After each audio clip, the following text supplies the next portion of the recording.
welcome to the Goon Quest Arc 1 recap. My name is Jimmy, I'm the Dungeon Master. I thought it would be best to do a story recap for everyone wanting to get into our podcast. When we started just last year, I had gotten into audio editing at the first point ever have doing it, and it has come a long way since then. While I'm not proclaiming our audio is going to be perfect from here on out, it will just be leagues better than what it initially started out as. And if you're just starting the show right now and just wanted to start from our recap episode, which I'm hoping is a good point, just to get through a couple housekeeping things for the podcast.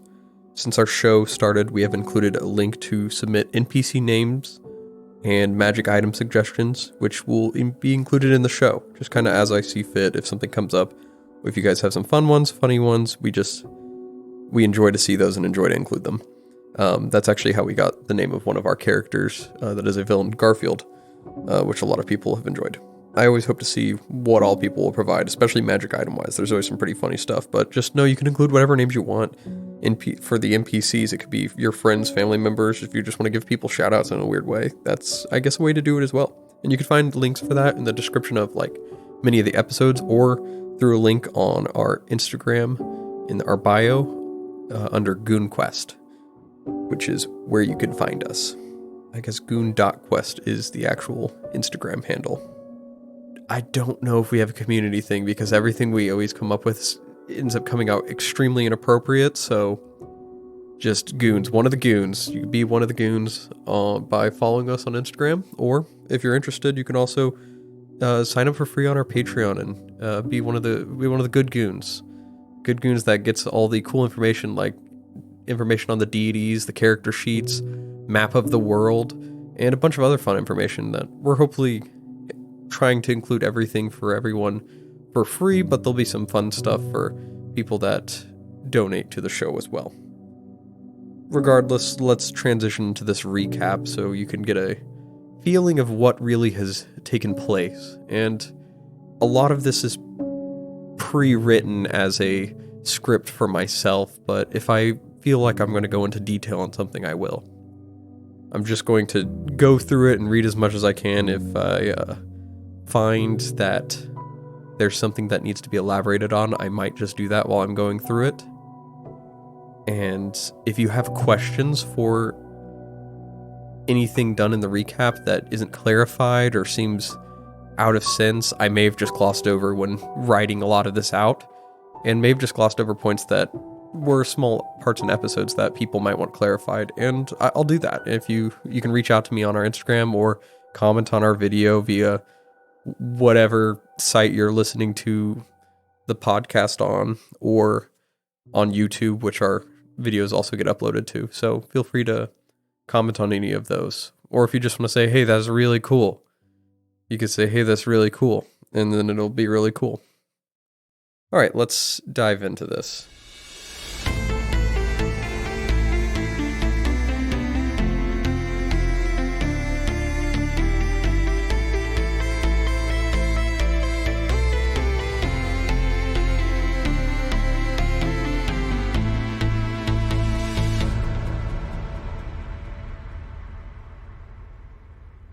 The story of Goon Quest began 5 sessions before our podcast actually first aired. Now, this was largely before we had even the equipment to record, but at the same time, it was kind of a plan/intention that came about, and I think it was more of my idea originally. And one of the things we wanted to do was just see how the process would go and just see how doing all of this, how much work it takes for someone to do all of this. And I can tell you, it's fair amount. So we had already started our campaign, which kind of helped some of the players flesh out their characters a little more rather than diving into it immediately and figuring everything out. So we did a brief episode 0, as we said, where we just kind of introduced the players, despite them having played a couple episodes already. And I believe we just completely scuffed the recording for that and just did our best to just start from there. So it was a fun part early recording, so really great stuff. Eventually we did get an episode 0 recorded, which kind of introduces the characters and such, which is really awesome.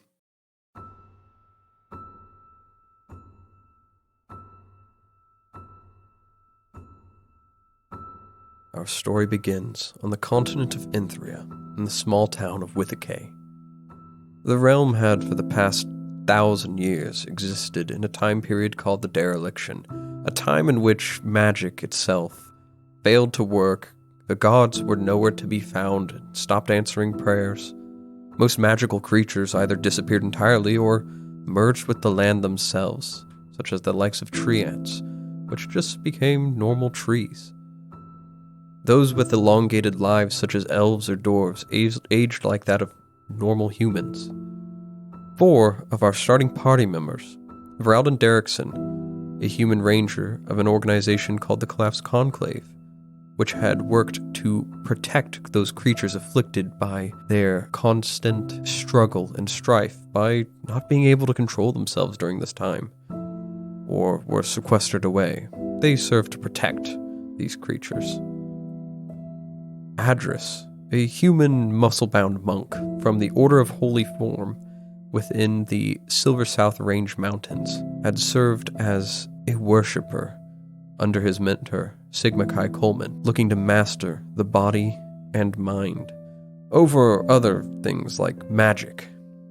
They preferred to, and I might directly be quoting this one, juggle dumpsters. AlekBoravik Smokestone, a local dwarf to the town of Withike in which the party started, had worked for his adopted father, Boris, in an underground crime circle called Onyx Thorn. Now, Boravik himself referred to himself as the Black Dog, as he was the muscle to that organization, and his definition of heisting and stealing was really just muscling his way in places and taking what he wanted. Now, when magic returned, he discovered that he had a connection to stone sorcery, usually related to ancient bloodlines. He himself, while had originally understood that he was not necessarily of the same descent of his father, didn't make the connection that he was actually adopted, at least not right away. Rounding out the group was a traveling wizard from the north, aspiring more than anything, a young man named Plato Zaltan. His dream was to join the guard like his father, yet he didn't have the physique or cut to actually make it as one, and so he turned to books and studying and was enamored by the concept of magic, or more so the concept of being worshipped in a way, like a hero. No, he wished to be like his hero, a story character of the past called Mindis.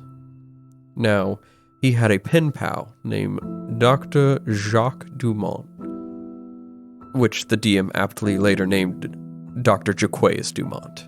His pen pal was located in Withike, where our adventure would really take off from this point on. Now, the character Mindis is very important in the story as we go forward, as he is a hero of the land and inspired many people in the land see to his power of what he did in the past as very impactful to saving the lives of many. Now, the 4 individuals met in a turn of events in which Plato's pen pal, Jaquaeus, had been robbed in his store of a book that he intended to give to Plato. It was just a book written by Mindis. Now, it was sealed and hadn't really been delved into much. Boravik had been close by, as he wanted to steal said book, by order of his stepfather Boris. Adras had overheard the whole squabble when Plato had heard from Jaquaeus that the book had been taken, offering his own assistance to this conundrum of the land. Voralden had appeared after the sound of an explosion had taken place just outside the shop during this whole kerfuffle. Flames had shot into the air as an individual produced the effect. Guards came to assist the situation, though they ended up taking the individual away. The incident was proclaimed as a mishap as the man was taken away, being called a junkie. Now, at the time of the members of the party here, none of them knew what this substance was, but it would later aptly be known as BDE, or Big Dragon Energy. The 4 individuals saw the scribe Jaquaeus' problem and agreed to help. Probably more so for their own reasons, but they wanted to get to the bottom of it, and I'd say, frankly, they just saw an opportunity for some gold. All of them seemed like they wanted to help, though. So, given what evidence they were given by Jaquaeus, as in a literal tunnel was dug into his shop, the party chose to follow the tunnel, which led outside the walls of Ithquant. Now, they did berate Jaquaeus, as he didn't necessarily know that there was a tunnel dug under his shop, and they were surprised he didn't hear anything. Now, this might be credited to the elven man's poor hearing capabilities, or just the tunnel had always been there. As the four followed the trail tracked by Voralden, they eventually came upon a halfling that had been held captive by a small group of creatures called gibber-grabbers. Now, gibber-grabbers are goblin-like creatures of chaotic nature with arms that are manifested like elastic goo. I like to say that it looks like they have giant sticky hands, like the ones you would get from little gotcha toys. I don't know what that's like the Japanese term. I don't know what they're called in the it's still, it's like the ones you get in the little 25-cent coin machines. The equivalent of the plastic form of a bubblegum machine, which is probably also plastic in a way. That's besides the point.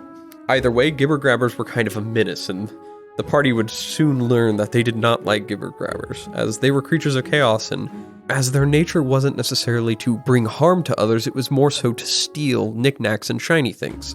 And the party would subsequently have much of their stuff stolen. The party disposed of these creatures immediately after learning all of their efforts of what they could do, and releasing the halfling, learning that he was Mr. Higglepot, one of Voralden's higher-ranking mentors. He had taken several local dwarf orphans from a close-by company of pick-and-pan mining outpost on a walkabout to teach about the wonders of the magical creatures that returned to the land, only to have the children taken by several gibber-grabbers. The party followed the trail left to an encampment where the gibber-grabbers were and briskly got into another fight in which 90% of their belongings were stolen, leaving Boravik the dwarf with merely a cloth to cover himself. During the fight, the group recovered a book stolen from the scribe Jaquaeus, the one that Plato had been looking for. Boravik, who had intended to steal the book for his stepfather, chose not to after the wizard Plato certainly saved their lives with a couple well-placed burning hand spells. As Plato opened the tome, its sentience sprung to life. When he signed his name as the apprentice of Mindus, he was able to name the book, and he named it Bookie. The group was shocked, but Bookie explained he would help Plato be the best successor to Mindus he could. As they convened from there, they made a plan to follow the lead of the gibber-grabbers back to the hideout and find who had organized the creatures of chaos. In pursuit, they ended up in an old immortal outpost, the Immortals being a long-standing mercenary group that came about the three kingdoms of Valencia, Agmor, and Ferthia, when they came together to make a megacity and inciting power known as Orn. The powership of Orn would come to be known as the sovereignty of Orn, as these three kingdoms came together to establish the continent itself as a republic. But not going too far into that, the party did their best to create disguises using Voralden's ghillie suit fashioning skills and Adras' ability to just run really fast. Somewhat quietly, they snuck into the keep unnoticed, knocking out one guard and pickling him. They were able to glimpse the individual who organized the gibber-grabbers, an old rival of Voralden's, Jorky Thorky. Now, to emphasize this for everyone listening, so I don't have to clarify it more than one time, Jorky Thorky is spelled Jorky. The first three letters of that are capitalized. Thorky is spelled Thorky. The first four letters of that are capitalized. In this script that I had worked on with my players, every time I spelt Jorky Thorky on here, it was corrected to be spelt correctly as such. This is not a knock on my players, it is just a... If you guys ever at someone in the comments about Jorky Thorky, please spell it right. From his last time seeing Jorky Thorky, she had nearly killed him on a beach before his mentor from the Collapse Conclave, Jayden Storfin, came to his rescue. A lot of bad memories of Voralden's past came to light in a few moments before he repressed them. Jayden had been a mentor to him in the Conclave, sharing both his family brew of honeymead and happy stories of halflings. Jorky Thorky, on the other hand, had been essentially the polar opposite of all of that. The party attempted to sneak further into the outpost and discern the nature of Jorky Thorky's plan. There were plans to move the dwarves that were taken from Mr. Higglepot to where they knew not. The party had been seen, and were forced to fight. The party fought through a small horde of bandits, kobolds. Noticing Jorky Thorky made her leave at that time, Voralden planned to pursue, but was caught up helping the rest of the group. Adras was bested by a kobold blockading a door, earning both a level of respect for the kobold, but also a sense of competitiveness. The fight turned in the party's favor, and they had to scour the outpost for the Gibbergrabber who had taken the dwarven children.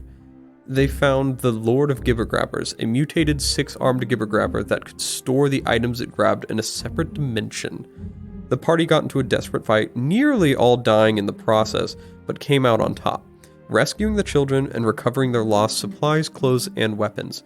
The group explored the rest of the outpost, finding a small ritual chamber in a process testing their magical aptitude. Voralden had confirmed that there is no connection whatsoever that he can ever use magic whatsoever. And Adras, who had been under the same impression, also attempted to use a scroll, and succeeded in the same case, in which he learned that he could perform magic. And then he began to question everything related to his connection to magic. The news of him having magic shook his world. He was curious, scared, but wished to understand what was happening so that he could perform this magic. Plato found some of the street drug they had encountered called BDE, in which he had tried for the first time and was instantly hooked. The group also recovered a dragon egg, none of which were thought to still be around, but nonetheless the party agreed to leave it in Voralden's care so he could protect it as it is a form of magical creature. The party agreed to head back to Ithquant while sending Boravik back to the company of Pick and Pan's mining outpost with the children. Along the way back, the children drove Boravik crazy, running all over the place and not sitting still. Boravik, who had been going mad with frustration and annoyance, was at the end of his rope, until a voice had called out in his mind and inquired if he had wished for the children to be taken for him. He had not heard of a voice in his head before and was somewhat confused if this was his manifested magic, and sought to agree to this voice so he wouldn't have to be a glorified babysitter. And with doing that, the children disappeared instantly in a smoke, leaving him with a spherical crystal ball, which immediately left him with the feeling that he needed to get back to the party and let them know what happened. Meanwhile, the group had taken care of several errands. Adras spoke to the Temple of the Windsoul regarding his magical conundrum, coming to the conclusion there was something manifesting in him, magical. Voralden assisted an Axbeak rancher and met a friendly Axbeak named Choki. Their group discovered the street drug, other than just Plato, that was the cause of the man's arrest when they all first met. The drug BDE, Big Dragon Energy, and from what the group had learned from it, could lead to a bunch of random chaotic effects, also getting you killed, at the same time making you stronger. The group continued to follow leads, mostly Voralden. Plato and Adras went to a bathhouse. Although, when Voralden found a lead to where the drugs were sold, at an underground fighting ring, they had to make their attempt to find where the drug was being created, so the party followed to the ring. They met at a bar where Voralden, Adras, and Plato attempted to blend in. Voralden got somewhat too intoxicated after drinking a spiked beverage, and decided to shoot his shot with one of the drug kingpins, Regina Sharp. She was a Caltecan. A Caltecan in my world is a bird-like person. The race has long served as messengers for local kingdoms, until magic actually has come back, so messages that they were very heavily relied upon have slowly started to dwindle as the ability to send messages magically has become to take a more of a priority. Either way, off that tangent, where did I leave off? Yes, Regina Sharp. She was appalled by Voralden's advances, especially because he called her a bird lady, a rather derogatory term in the Caltecan community, though he did his best to make amends with some clever wordplay shortly after to salvage the damage he initially created. And oddly enough, she was somewhat impressed with his somewhat bold approach as to not have her bodyguards kill him. As Voralden passed out having done his best, Adras and Plato did their best to earn a way into the lower fighting ring by offering to be salespersons for her street drug BDE. She was intrigued enough, but wanted to know that the two were cool enough, and knew that they would be distributing. She mentioned if they hadn't had it before, the first hit shouldn't cause any adverse side effects, but could be addicting. But if they were going to work for her, then they had to know what they were selling. Adras volunteered to take the drug, worrying the adverse side effects that had already been afflicting Plato would make it worse for him. Plato, having an itch for more, volunteered as well. Adras ended up taking the BDE, helping the two gain access to the underground ring, a secret entrance leading to a coat closet where, upon arrival, Plato immediately took a hit of BDE. Adras, trying to get them sobered up, did a water cleanse with the two of them before they left the closet. The boys got into a few scuffles with the vagrants of this undercity before learning valuable information, the location where BDE was being produced, and the location Jorky Thorky had left to. The party eventually reunited and sobered up, learning that the children Boravik was supposed to return home had been whisked away in a malevolent force known to them only as the Goblin King. To those listening, this is 100% a reference to Labyrinth, and it will come up. The party headed to the Silver South Ranges, where they infiltrated a dwarven mine ran by the foreman Davis Rockcrusher. Davis is an important dwarf here, he will come up later. The dwarf had been mindful of recent goblin attacks and let the party investigate his mine. The party found a sectioned-off portion of the mine. A dwarf was warning that the area was marked as dangerous, though upon seeing Boravik, the dwarf took off the mask it was wearing and revealed themselves to be Boravik's longtime connection within the town and close friend Hans, a master of deception in disguise. He warned Boravik that his stepfather had recently placed a hit out on him after his return home to Ithquant. Hans had been placed guarding the entrance to the goblin home where Boravik's quote-unquote father, had been acquiring the BDE from to distribute to local dealers.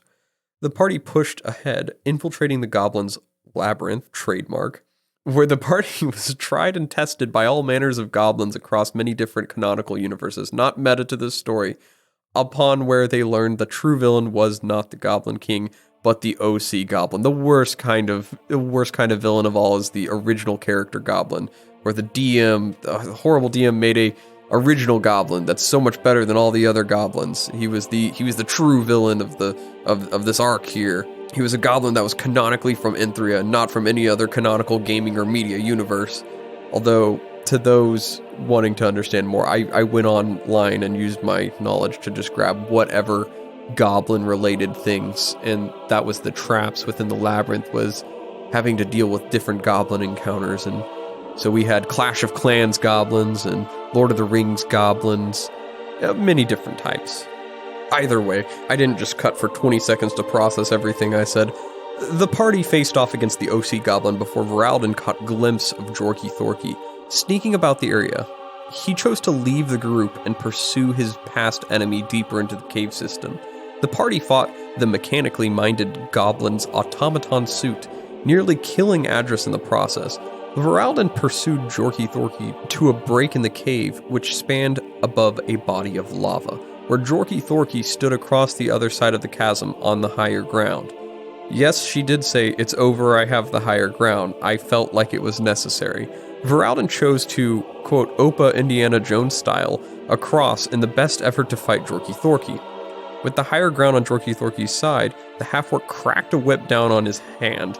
Voralden reeled, rolled, and got to his feet. The fight between the two raged on as equal combatants. Jorky Thorky had many times during the fight tried to talk Voralden out of his vengeance against her to no avail.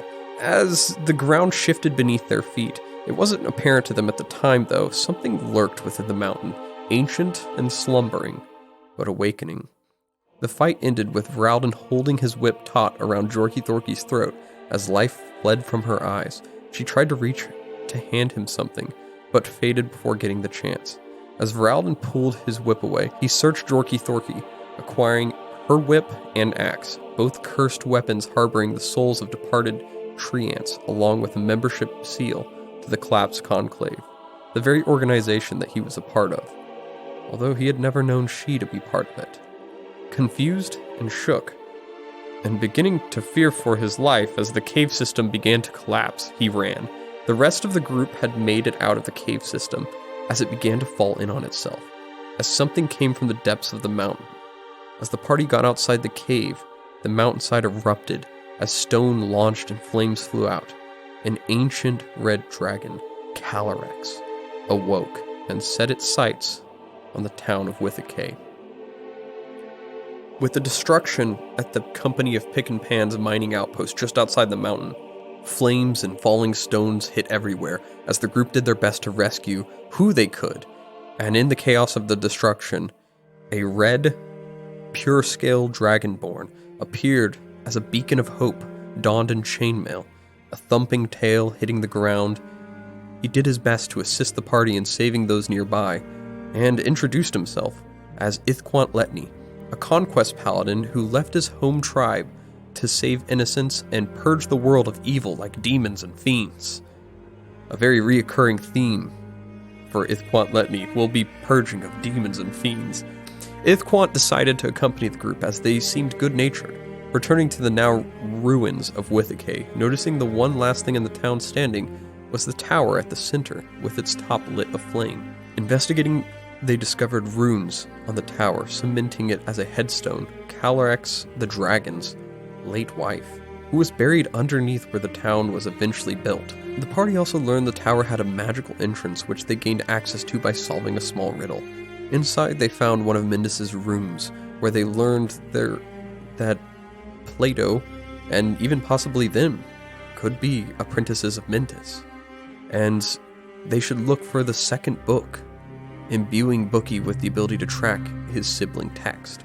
Within the ruins of Withicay, a lot of the people they had met there and got to know had perished in these flames. And in this time, not all had perished though. The party had had a small encounter with Regina Sharp, who had been outside of the town during the event. She was upset with JoeyAdras and Plato, who had ruined her operation, yet wasn't against reason to acknowledge the creation of BDE was foul. She would move her operations from this point on.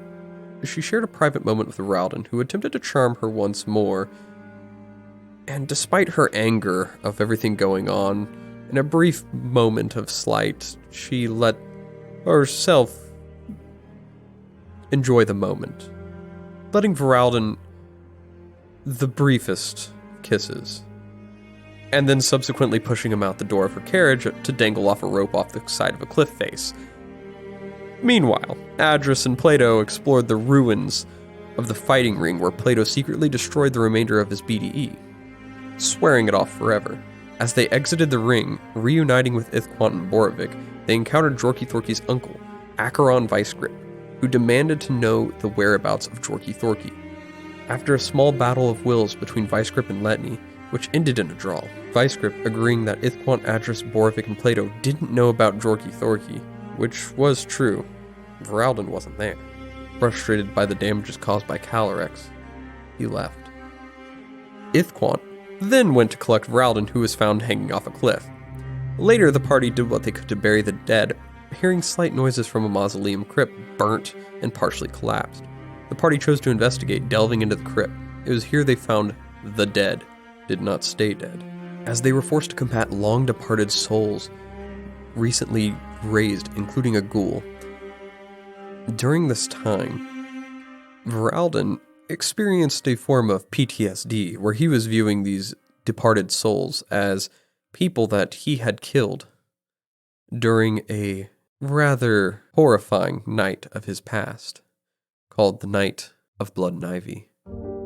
To go into the Night of Blood and Ivy is probably best for the brief, just to get some context for JoeyAdras, and this will be just me making a side note for everyone. The Night of Blood and Ivy was a night where the collapsed conclave had been attacked in a way. A local town called Kindoria had loggers that were constantly getting into trouble in a way, as in cutting down the wrong trees, i.e. tree ants, and killing these magical creatures, unbeknownst to some of the people of Kindoria, really. JoeyAdras and several members, outraged in this process, performed a rather unthinkable act and destroyed many aspects of that town, killing many people in the process as a form of vengeance after a lot of the blood was shed. Now this, of course, is of Voralden's memory. Over time, this situation develops into his memories not being 100% accurate, and to go into that will develop in episodes taking place after this recap. So staying tuned, that'll be coming up if you start the episodes after this. After handily disposing of the dead, costing them some magical items, but finding a magical sword called Razorwind, the party opted to travel together at least until the next town, where they could warn of Calyrex's attack. Now, without tangents aside, this was everything that took place in our first 5 episodes. From this point on, you can technically...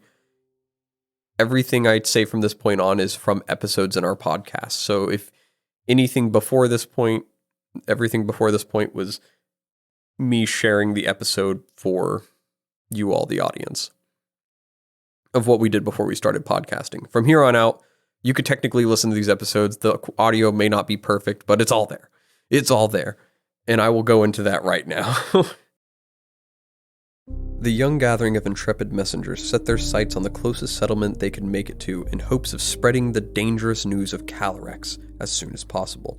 For 2 months on foot, they set out to the west and found their way to the outskirts of a small town called Imrith. On the party's way into the town, they came across 2 children in the process of fixing up a small wagon. Twig, a 13-year-old orphan girl, and Crud, her 6-year-old younger brother without capability of speech. With weary effort, the party approached the 2 children, who attempted to ambush the party with small traps to protect their cart. With much confusion, the party overcame these small trivialities and inquired the 2 children about the wagon and the way into the town.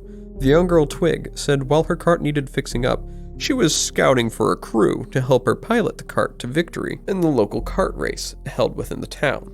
The promise of competition and some glory led to the party, especially the pure-scale dragonborn Ithquant Letni, to become very interested in joining this race. The group and the children were able to come to an agreement in which the party would help the children in a race, splitting the prize money if they won. As Twig and Crud showed the group into the town of Imrith, the party learned that the children were orphaned, their father drafted, and their mother having disappeared under mysterious circumstances. As the party arrived in the town, they saw the dichotomy of a lower socioeconomic half to a much cleaner half of the town on the yonder half of the diverting river that separated this town. The party found the children stayed in the stable house, where the party agreed to hold out in for the time being. Much to the chagrin of the stable master, the party worked over their course of the next 2 days to enhance the cart and build some rapport within the town. Over this time, Adras, the monk of the Order of Holy Form, uncovered more of this budding magical power in a wrestling match the night before the cart race. Ithquant the Paladin sabotaged carts in the spirit of the race, while Voralden was inquiring more of the mystery revolving Twig's mother. Boravik sat with Twig as she confided her fear of losing her mom, and the Baron Kellon was not looking into the matter. Plato met with a shop owner named Tanis, who ran a shop in town called T3 Oil, short for Tanis's Tonics and Tinctures. The two hit it off as Tanis shared he was a wizard, and Plato in turn shared he was an apprentice of Mindus. The night before the race, the party left unseen servants and Crud to guard the cart from any shenanigans from other cart teams. Ithquant, the first to learn the cart and Crud had been attacked. During this time, the cart was attacked, but not by any other teams. Ithquant was the first to learn the cart and Crud had been attacked, though, as the entire party except Plato arrived, they learned that this chaotic entity had grasped onto Crud. The party used the services of a nearby church and Ithquant's healing prowess from his divinity and connection to the Doomwing to heal Crud of his ailment with holy water. Voralden pursued the chaotic entity deep within the forest, where he found its lair. He got caught off guard and was struck by something briefly getting away. As he returned to the party, he didn't share with Ithquant he was hurt, as he didn't think he was. The morning of the race, the party raced under the banner Twig's Cart. The race consisted of an effort of pushing the cart a few miles into the forest before acquiring large logs and steed. The steed would lead the party back, and the wood was for the lighter effort. As the party struggled to find wood, Voralden was able to call forth his axbeak named Choki, he had previously befriended in Ithquant. After being physically enlarged by Plato, the creature was able to shoehorn the party into first place to the end of the event, in which they all had to ford the river, bisecting the town. The party was able to accomplish it hastily, leading to their victory shortly after. The party decided it had been time to track the creature of chaos right after the race. Leaving to where Voralden tracked the creature, they found the entity a warbling mass of mouths conjured up from an unholy realm. The party fought tooth and nail, nearly losing Plato as a chunk was bitten out of him by the creature. Voralden's affliction made the whispers of the creature even louder throughout the fight, tipping his sanity and memories further to a boiling point. In the bitter end, the party was able to overcome the creature. However, Ithquant felt he had been failing martially in his duties as a paladin, as while the party opted to return to the town, he voiced to stay behind and follow the rot and pray to the Doomwing.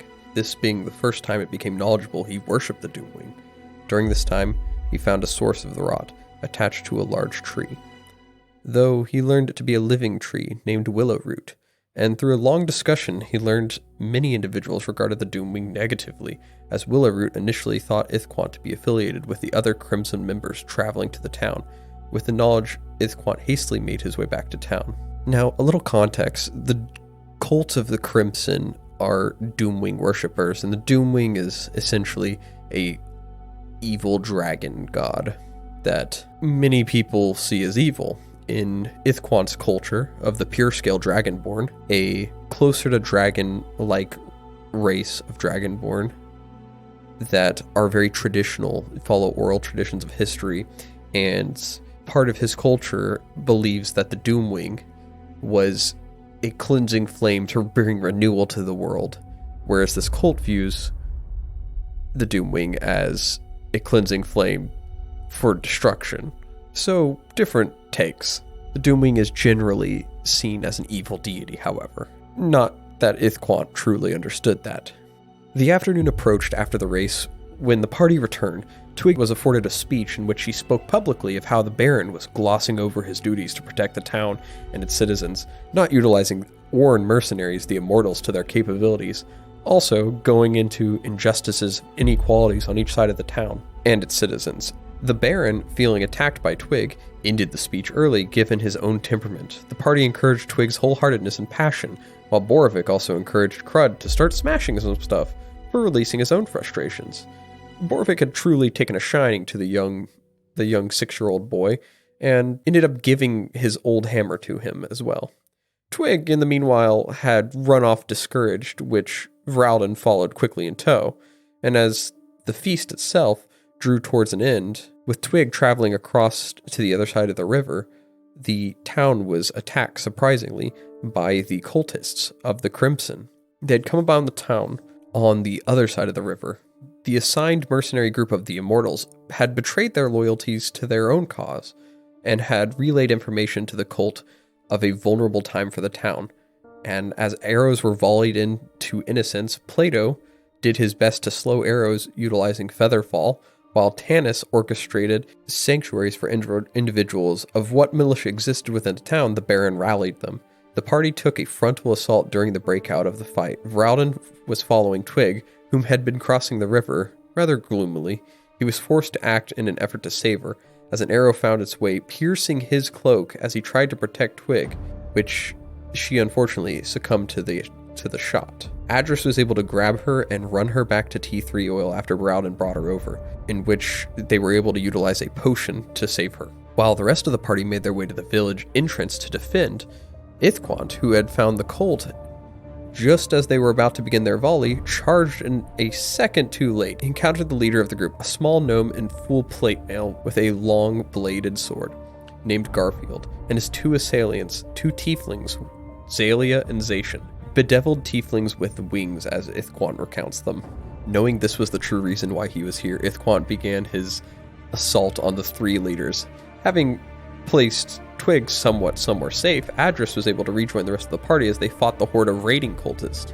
The explosion of buildings and ringing of blades was all that they could have heard and after the night of the battle, the party was victorious, but not without injury, as Ithquant, while able to demoralize Zalia, removing her arm, and fend off Garfield for a time being, he was nearly cut down, as Zalia was able to acquire a vial of Ithquant's blood as he lay dying at the entrance to the town. With only a moment left to live, the party chose to save his life rather than to chase after the cult, a decision Ithquant was grateful for, but wished they had chosen the latter. After helping to put the town at ease, the party decided now was the time to rest after a very long day. Though in the night, the tiefling Zalia had returned for more of what Ithquant presumed was his own blood. After being restrained by the party, she told the story of how her and her brother had been tricked into joining the cult, a mind control effect being placed on them, and by some miracle, Ithquant's blood had cured her. Ithquant, however, having been the one whose blood was taken, saw her story as complete bullcrap. The rest of the party, on the other hand, decided to help her. While taking as much precaution in their process, the next day the party tied up most of their loose ends within Imrith, said their goodbyes, but before heading off to stop the cult, they stopped by Tanis's, under his request, although prior to arriving, Plato made a small detour to an under-the-table dealer of T3 oil, who was selling some illicit substances in which Plato wanted to partake in, and discovered that the dealer had BDE, something he thought he had really kicked the habit for, and with the itch to get his fix again, he killed the dealer. Which 100% was a complete surprise to everyone at the table, including me. He killed the dealer, hiding the body with the invisibility spell just before the party left town. He did loot several other poisons, which do come up later in the adventure as well, and he still has them to this day, I believe. It was in the office of T3 Oils did Tanis reveal to the party he was a little older than they had all experienced. He was an elf, and had been aging at a normal point, except he himself was not. Apparently, during the dereliction, he had not aged at all, and so he was well over 1,000 years old. Now, sharing the secret with the party, he had some intentions in mind. He had studied magic during this time, and he had studied the heroes of the past, and he wanted to recreate the heroes like Mindus with the party as being the face of this. With that in mind, he parted some magical items to the party, generously given to us by the people submitting magical items on our Google Doc, which is the link in our Instagram bio. Shout out for myself, so you guys do it. And the party sometimes remembers to use them. However, to Ithquant, he gave a set of plate mail armor that belonged to one of his greatest great-great-grandfathers, the original Paladin of Conquest, Tauren, Derrickson Tauren, idolized by Ithquant, similar to Mindus was idolized by Plato. The revelation that Tanis provided for Ithquant was that Tauren did not serve the Doomwing, but he fought against it. And everything Ithquant's life had led up, his oral history with his family, had told him that they served the Doomwing, which shook him to the core. His life fell into chaos after this point, similar to how Adras felt, knowing that he had the capability to use magic despite not wanting to.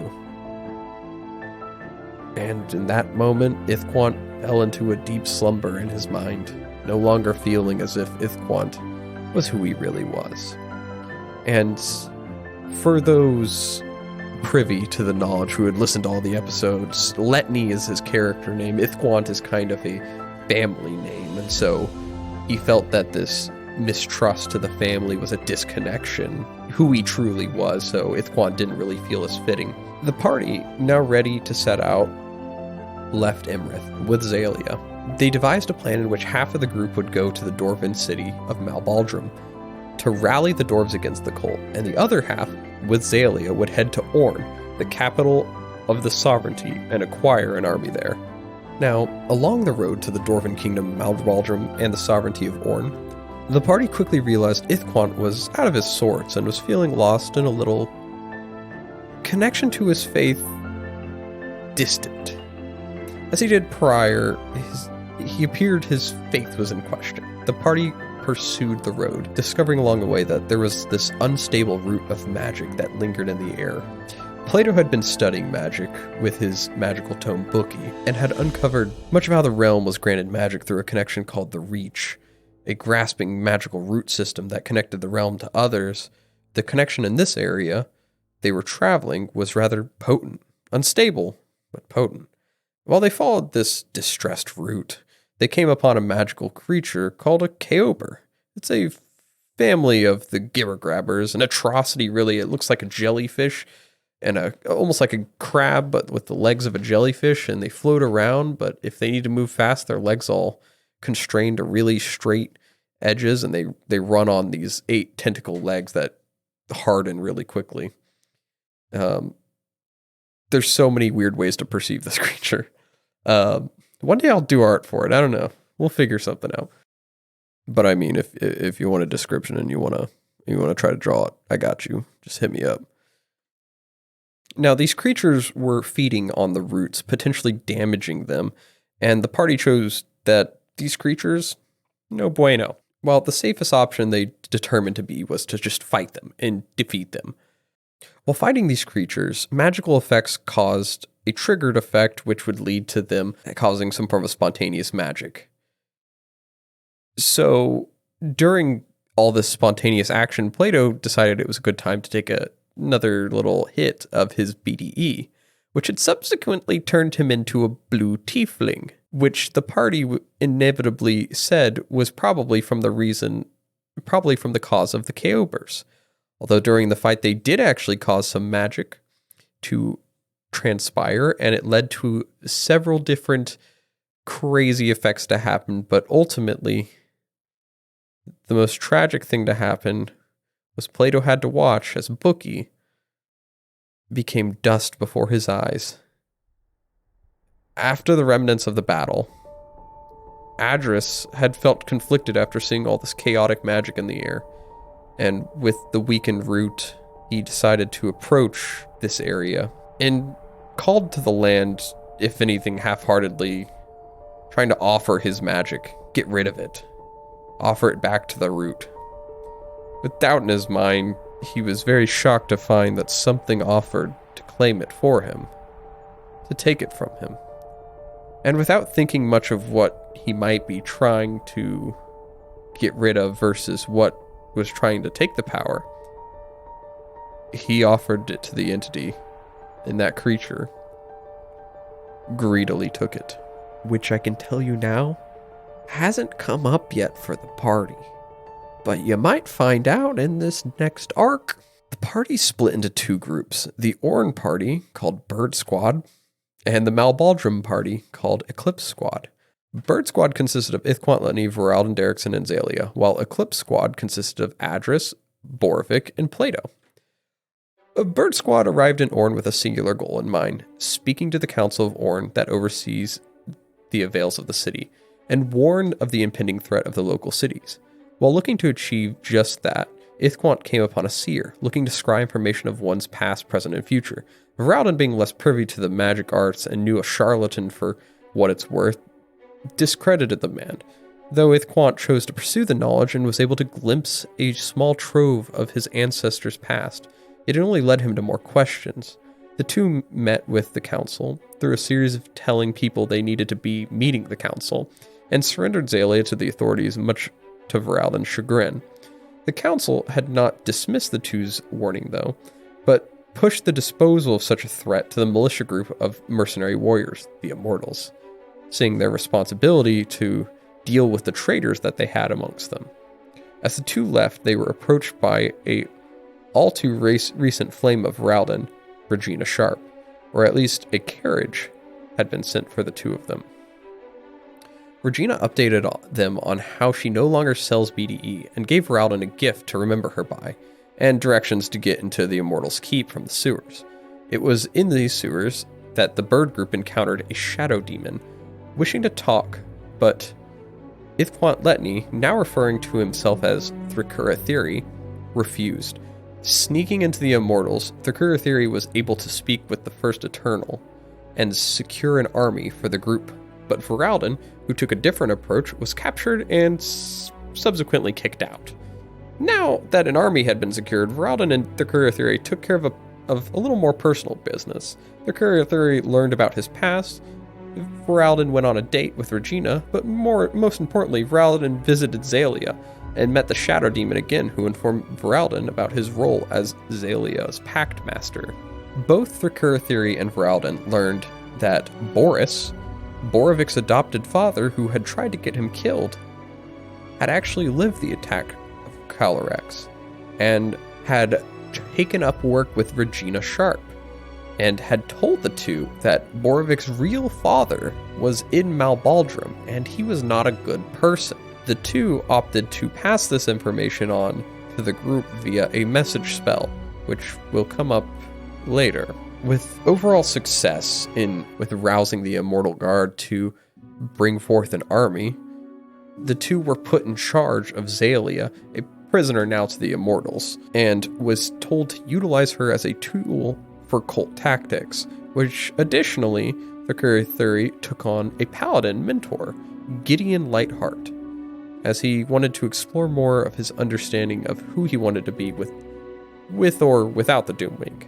Now, during this time, it's important to mention that Voralden was trying to get information on the whip and the axe that he originally got from Jorky Thorky. They're called Sakura and Thornblight. Both the weapons are cursed, and he just wants to know how to end the curse on them.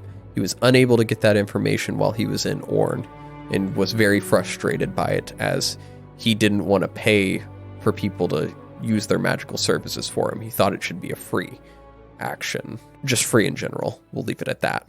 Jumping over to Eclipse Squad, which featured our very first guest player, Grace, who played the character Cordelia Rockcrusher, daughter of Davis Rockcrusher, the same dwarf that the party had rescued months before when the dragon Calyrex had awoken. Adras, Boravik, and Plato made their way through the ancient stone halls of Malbaldrum to the entrance in which Boravik had claimed heritage to a family that lacked a pinky toe.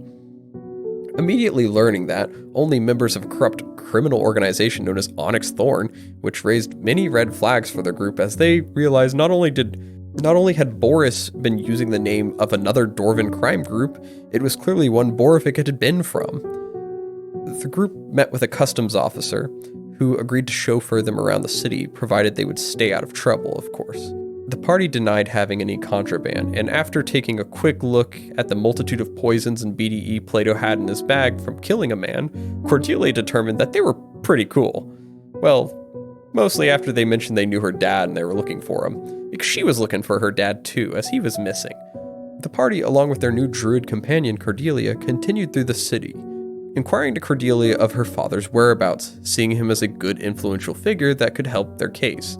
She confirmed he was affiliated with the Church of the Night Vizier, a deity revolving around the acquisition of knowledge, and within the Lunar Sanctum, which access, of course, was based around a structured membership requirement level that Cordelia did not possess.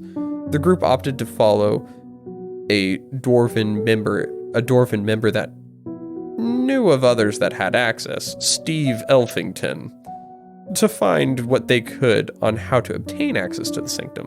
While the group was split up, Adras learned he could punch harder than a giant after playing a punching game at Dave & Buster's, not trademark. It's Dave & Buster's spelled all the way out, Dave and Buster's, with a Z at the end, for copyright reasons, I think. But Dave & Buster's, it doesn't have to be if you sponsor us. Also, Plato suffered more effects of BDE, shrinking a foot in height. So now, being a normal human as he was before, he now has the appearance of being a blue tiefling that was 1 foot shorter than he originally was. At some point, he cast the shrink spell on himself and was a little guy on Boravik's shoulder. Not important to the story, it was just, he was funny, he was a little guy. And I suppose now is the ultimate time to mention how many little guys the group might have had. Boravik has had Plato, a little guy on his shoulder, and Crud is also a little guy, a little 6-year-old guy, but also a little guy. Voralden had a little frog when he was growing up too, which is a little guy, and Cordelia had a frog named Beans, or still has a frog named Beans, a little guy that was with the group as well. And then I guess Plato is also a little guy. This is, sometimes as a DM, you ask yourself what you're doing. And so after the party got what they wanted from Steve Elfington, Adras and Cordelia had been bribing him with alcoholic beverages. They devised a plan to borrow a key to the Lunar Sanctum from a higher affiliated member of the Church of the Night Vizier. Boravik prepared a heist where Plato turned him invisible and Cordelia wild-shaped into the form of a cat, a druid's capability to turn into animals. They both snuck into the building and inevitably succeeded in acquiring a key from under the nose of the member. The group headed straight for the sanctum, Plato utilizing his poison to knock the guarding members unconscious before they slipped in with the key. After a small kerfuffle with guards on the inside, the group learned how the building's room shifted with a lunar phase code system. Through a troubling trial period, the group was able to discern ways to traverse the structure and unintentionally found a passway to where they believed Davis could have gone. They discovered a sliding tunnel that led deep into the deep levels of the sanctuary, where several figures had been, at this point, in a standoff.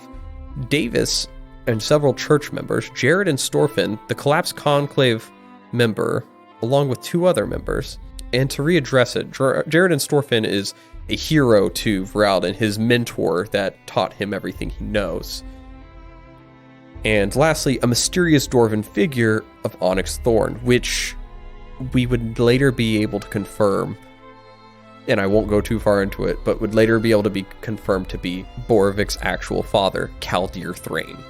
Kaldir was accompanied as well by a stone giant. The three parties were in contest for a magical artifact that they both wanted for different reasons. The artifact was called the Lunar Lens. Davis and the other members of the Night Vizier's church wished to use it to create magical weapons and believed it was rightfully owned by the church because it was a relic of the Night Vizier themselves. The dwarf Kaldir Thrain saw the artifact as an item that belonged to the giants and must be returned, even if he was going to sell it back to them anyways. Boravik seemed to like this idea because it was, taking the item and selling it back and then potentially taking it again to sell it back. An infinite money scheme, if you would. The collapsed members, Jared and Storfin and the rest, saw the object as something just to be returned to the giants without any conflict, just it belonged to them. And in an effort to avoid more conflict, the party negotiated the three parties all get to use the artifact once for whatever benefit they would like, and then they could put the discussion on hold while they all go to deal with the cult. And it almost went off without a hitch. During the process, Boravik had gotten his hammer Cavern Crusher, which he had found back in the Goblin Labyrinth, enchanted. And he got it enchanted with radiant damage. And other members of these groups got stuff enchanted as well. And at the end of it, just before everything was settled, Jayden put forward that they should make a pact as to not betray this agreement. And they decided to all swear on the Lunar Lens. All the groups put their hands in, the three leaders. The party opted really not to put their hands in and touch the artifact.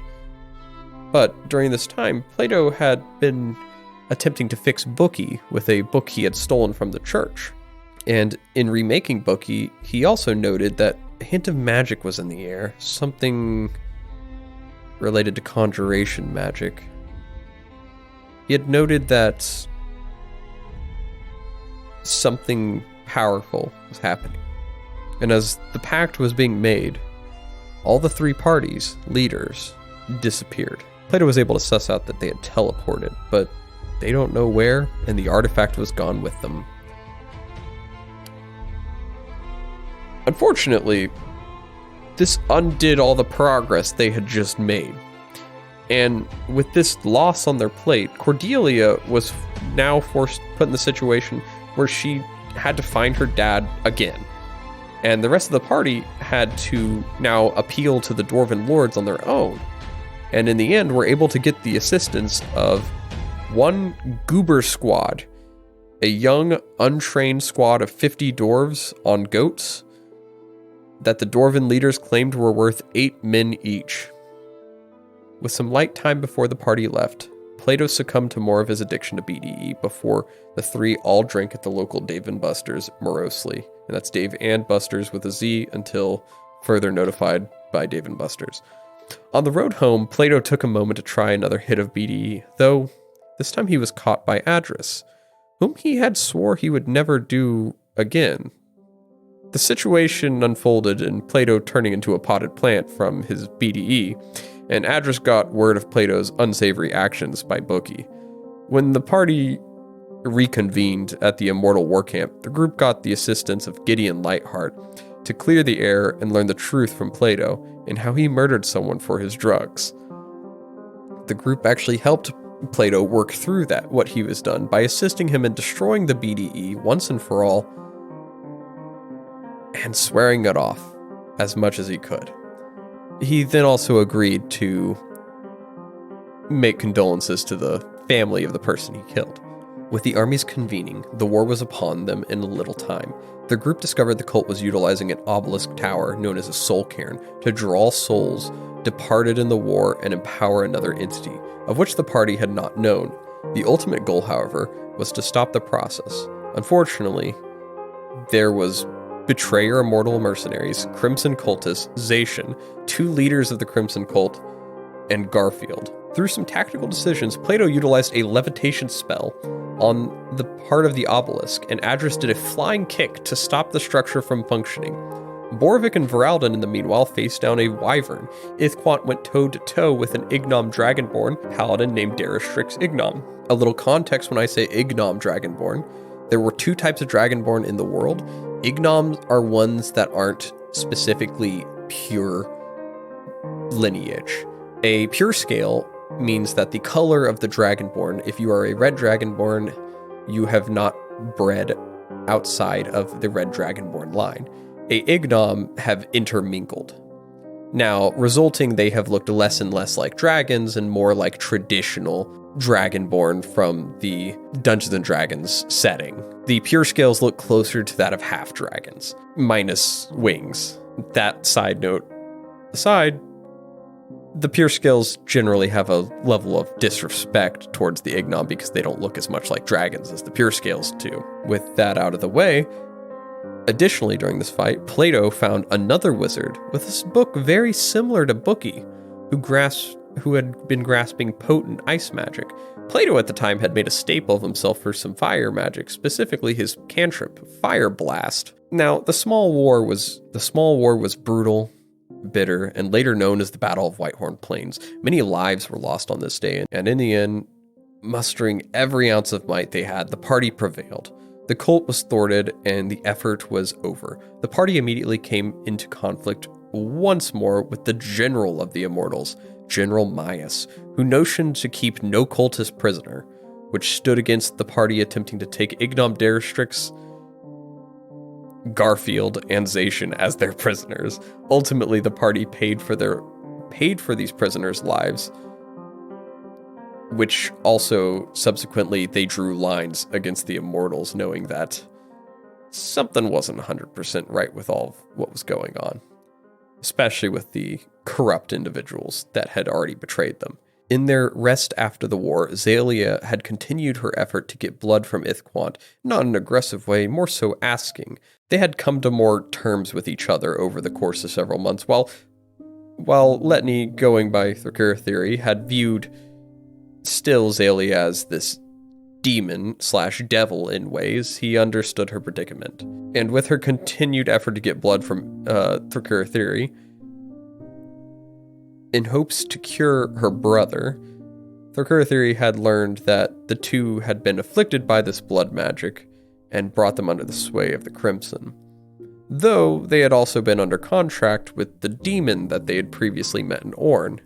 And using a token the demon had left Voralden, the party was able to contact the demon, summoning it. Letni told Zalia he would only give her his blood for Zation if she were to break the contract with the demon, making the statement knowing that she would be forced to end her life to do so.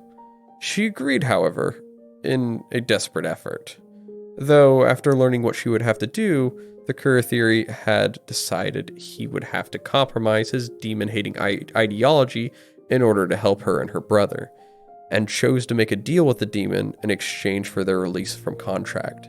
The Thrakura theory, or Letni, the demon had promised the Thrakura theory, or Letni, a exchange of contract from the two tieflings to a partnership with him to rout out a devil that had orchestrated the rise of the Crimson Cult and its fanatic followers. Letni, with little option but to follow a path that would not lead to the conquesting path, would have to leave the party to infiltrate the political system of Orn and root out the corruption with this demon, in which he knew not the full extent of its motives. And with a few heartfelt farewells, Letni departed the group with the demon, and not with the group of strangers turned friends who had finally determined a name for themselves, Remori Mutandis.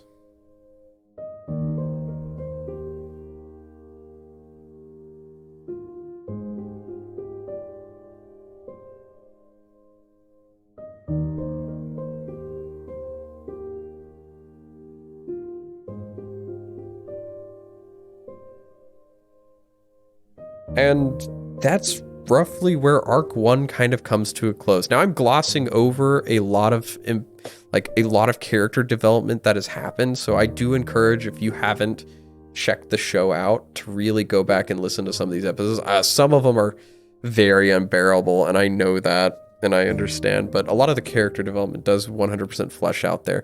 But if you're finding a starting point for our show, this is probably a good transitioning point.